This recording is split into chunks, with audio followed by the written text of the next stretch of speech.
Imagine where you'd be if you couldn't read. Reading unlocks a world of possibilities and is a basic right for every child. In the classroom, a child who can't read will have trouble learning math, science, social studies, and every other subject. In life, it means the inability to read instructions on a medicine bottle, a signpost, or a map, and to communicate in the technological world.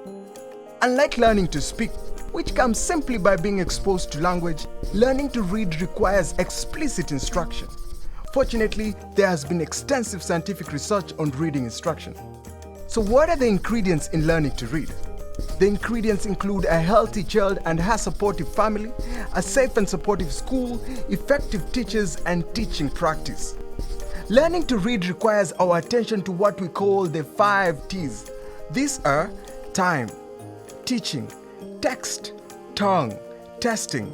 Let's explore these T's. Time. Reading instruction can only happen if there is sufficient time in the school day allocated to it. Ideally, reading should be taught for at least 45 minutes a day. For the magic of learning to happen, the child and the teacher must be in the classroom together. Children are also encouraged to practice reading at home or during breaks or lunchtime. Teaching. Teachers must be trained to provide systematic reading instruction that builds a child's reading skills. Teaching techniques for reading include helping children become aware of sounds through rhymes, songs, board and card games. Identifying letters and their associated sounds. Associate an image to a word and a picture to a story. Recall facts from a written text like, what was the color of the character's shirt? And understand information that is not directly stated in the text. For example, how the characters felt or what the child might have done if she were the character in the story. Teachers must be familiar with these methods or techniques. This requires training and follow-up support as they are mastering the new methods in the classroom. It can take teachers 3 years or more to truly master a new approach to teaching. Learning to read requires that children practice reading.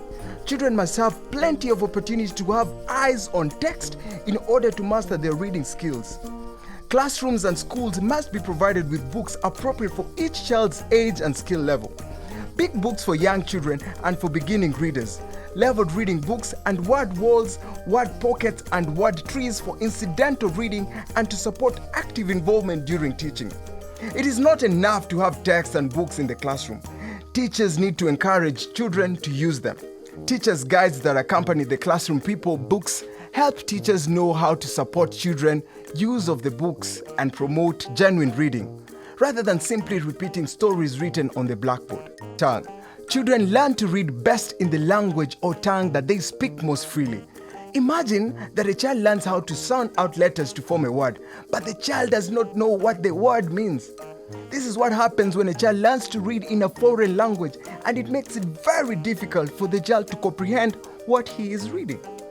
To teach in the local language, mother tongue, teachers and pupils should have access to books in that language, and the teacher should be fluent in that language. The 5th and last T is testing. Testing is more than the end of grade or term exam. Testing should be used regularly throughout each lesson to know if pupils are learning what is being taught. This type of assessment allows the teacher to know if he needs to provide more support to a learner on a specific skill while he is being taught, rather than waiting until the end of a unit or term to determine if the pupil is on track. The sooner the teacher can identify gaps in skills and understanding, the sooner the teacher can help to fill those gaps and pupils can progress in their reading. To support the implementation of these 5 T's, an education system needs to communicate expectations for learning outcomes and teacher engagement. Monitor progress against those expectations and prioritize resources to fill the biggest identified needs. It is important that everyone shares the same expectation for what it means to read and to read with comprehension and by when. It is the role of the ministry to clearly define in a measurable way progress toward reading and for the local governments and municipalities to communicate those expectations to schools and teachers. Once these expectations are communicated and understood, it is important to measure progress of children against these expectations by setting achievable targets. This becomes part of the overall monitoring of the system and included in existing supervision routines. In this way, the focus of monitoring shifts from identifying whether something is being done or not to identifying the gaps and solving problems. Planners can use monitoring data to compare schools and prioritize support to those most in need. This way, all children are provided equitable opportunity to learn, and all children have the opportunity to learn to read to their full potential.